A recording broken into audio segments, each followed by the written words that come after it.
Et vous vous installez dans le 16e arrondissement, quand même. Il y avait des gens qui me prenaient pour le concierge parce que j'étais au rez-de-chaussée.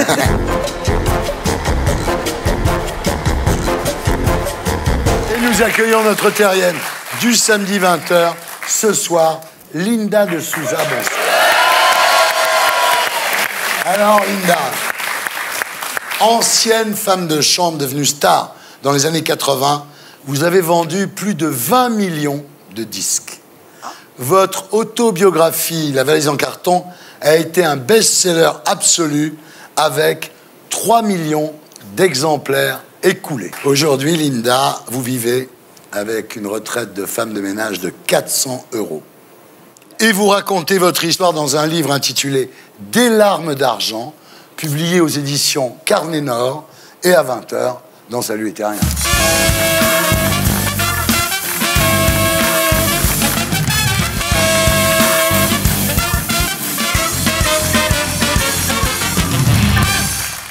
Linda de Souza, rebonsoir. Alors, Teolinda Jocaina de Souza Lancha, ça c'est votre vrai nom, hein?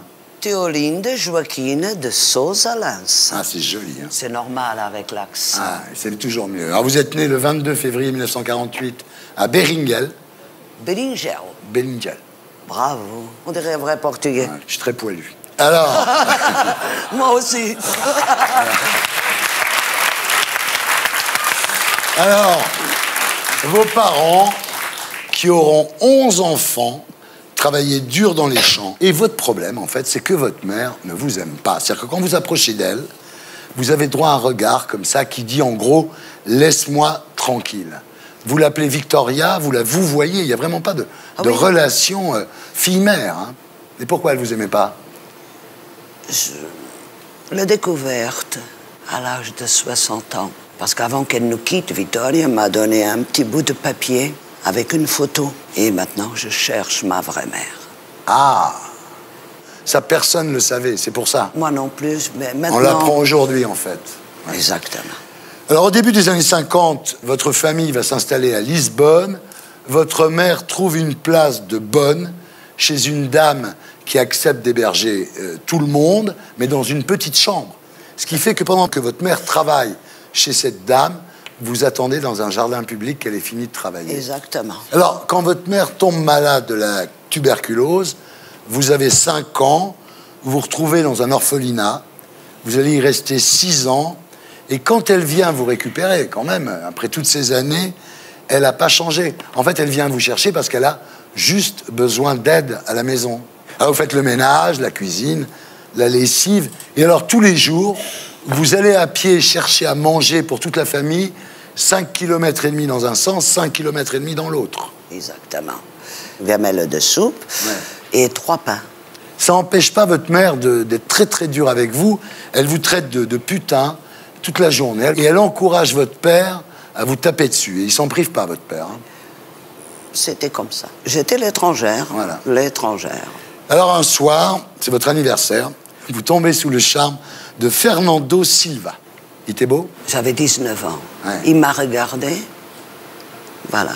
On me remarquait. Ouais. Et voilà. Le 23 juillet 1968, vous accouchez de votre fils, Jeannot. Oui. Là, votre but, c'est de vous installer en France. Hein. Vous n'en pouvez plus du Portugal, vous n'en pouvez plus de votre famille, vous voulez être loin de votre mère et de tout ça. Alors, vous débarquez donc à Paris en 1970, avec dans une main Jeannot et dans l'autre, la fameuse valise en carton, quoi. Devenue mondialement célèbre. Vous trouvez du boulot comme femme de chambre dans un hôtel, la patronne vous loge, et c'est là que vous rencontrez Doudou. Un monsieur plus âgé que moi. Il avait combien d'années de plus que vous, Doudou? Oh, écoutez, pour être très honnête avec vous, je pense qu'il pouvait être mon grand-père. Ah ouais? Mais il m'a regardé. Ouais. Pareil. Voilà. Alors, au départ, il vous engage pour faire le ménage, et puis après, bon... Ta tendresse, et tu m'as aidé beaucoup. Voilà, ouais. Mais j'avais honte de moi. Oui, parce que vous aviez le sentiment de vous prostituer. Non, non, c'est pas de la prostitution. C'est devoir profiter financièrement de quelqu'un. Parce que prostitution, je me suis jamais... Bien sûr, mais c'est ce qu'on appelle le sugar daddy, quoi. Voilà. C'est un vieux qui vous aime bien, qui vous entretient, voilà. Qui vous file un peu de moi, blé. je voulais... Personne ne m'a obligé de le dire. Ouais. Il n'y avait que moi qui savais ça. Il y a vous qui le saviez. Alors, là, ça commence à aller mieux. Vous bossez dans un hôtel pas mal. au Grand Hôtel, rue Scribe, juste à côté de l'Opéra. Vous apprenez le français en lisant Nous deux. Et grâce à Doudou, vous installez dans un 2 pièces à Clichy et vous inscrivez Jeannot à l'école maternelle. Donc là, ça commence à aller pas mal. Et un jour, un voisin vous fait découvrir un bistrot qui s'appelle Chez Louisette. Hein, c'est un restaurant au Puce de Saint-Ouen. Et là, vous chantez pour la première fois en public. Dans ces allées à Saint-Ouen, j'ai entendu des guitares. J'ai dit, des guitares?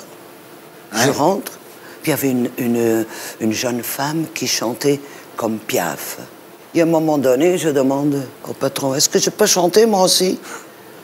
Et me voilà. Et, voilà. Et à l'époque, vous chantiez beaucoup Gigi Lamoroso. Ah, je vais vous raconter, avant de commencer, l'histoire d'un petit village près de Napoli.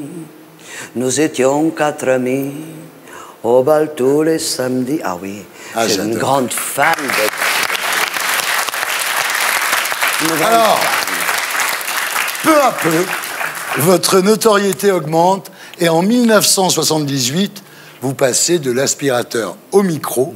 Vous faites la connaissance de Vline Bugui, qui est une grande parolière, qui a beaucoup travaillé avec Claude François, enfin, traduit beaucoup de chansons américaines. Elle écrit vos premiers textes.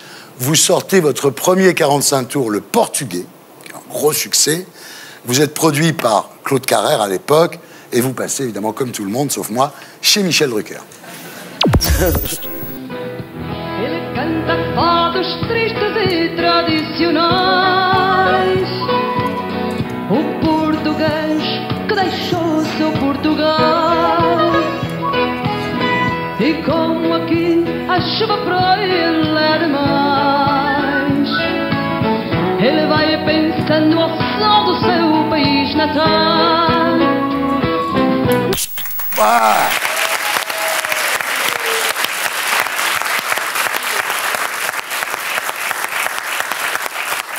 Et alors ensuite, après ce premier 45 tours, vous enchaînez avec un album, vos premiers concerts, et vous vous installez dans le 16e arrondissement quand même. Il y avait des gens qui me prenaient pour le concierge parce que j'étais au rez-de-chaussée.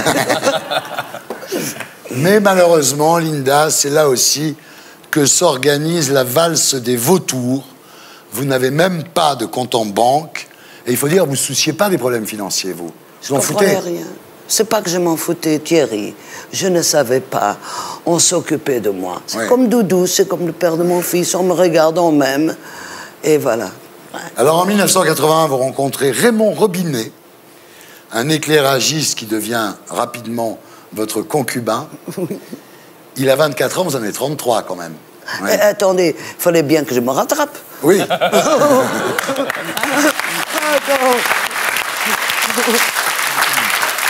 Et c'est vrai que ce Raymond Robinet devient rapidement indispensable. Alors pendant ce temps, vous enchaînez les tubes, La fille qui pleurait, Tiroli, Tirola, Lisboa, Face à face, L'étrangère, enfin bon, des tubes énormes qui à l'époque cartonnaient à donf. Aznavour écrit pour vous, Jean Ferrat écrit pour vous. Le jour de votre premier Olympia, c'est le 20 janvier 1983. Vous savourez enfin, Linda, votre revanche sur la vie. Toute la famille est là. Ils sont tous venus. Ils sont tous fiers de vous, sauf votre mère. Vous savez, ce que j'ai compris maintenant, des choses que j'ai découvertes, je comprends. Oui. Puisque mon père m'a fait avec une autre. Ben voilà. En 1984, vous publiez chez Carrère-Lafont La valise en carton. Le conte de fées devient un phénomène de librairie. Incroyable, vous allez en vendre 3 millions. Le livre est adapté en comédie musicale, en série télé. Tout le monde vous dit, Linda, tu vas gagner des millions. Hélas, en 1987, vous vous retrouvez sans argent. Vous découvrez que la comédie musicale et la série télé, vous n'avez pas les droits SACD. C'est-à-dire que les gens qui ont travaillé sur ces deux projets ne vous ont pas déclaré, en fait. Vous savez, je ne connaissais pas tous ces la SACD, toutes ces choses-là. Vous voyez, moi, je suis fâché avec les chiffres. Ouais, mais c'est pas grave. C'est pas parce qu'on n'est pas comptable qu'on n'est pas intelligent. Hein? Non. En 1993, vous vous séparez de Raymond.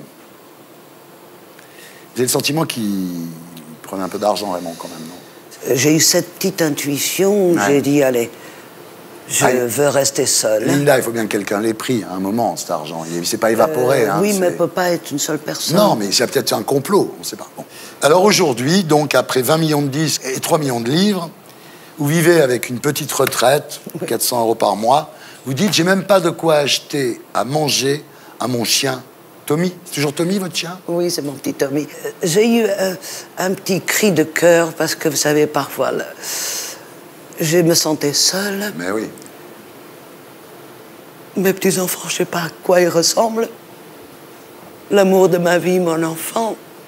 C'était la plus belle douleur de ma vie, c'est l'accouchement de mon enfant. Ah, Seigneur. Et vous faites des galas quand même. Oui, là, c'est une grande, grande joie de refaire la scène. La scène, Ah ouais. c'est ma maison. Et pour être sûr de ne rien rater de Inarditube, abonnez-vous et mettez un pouce bleu.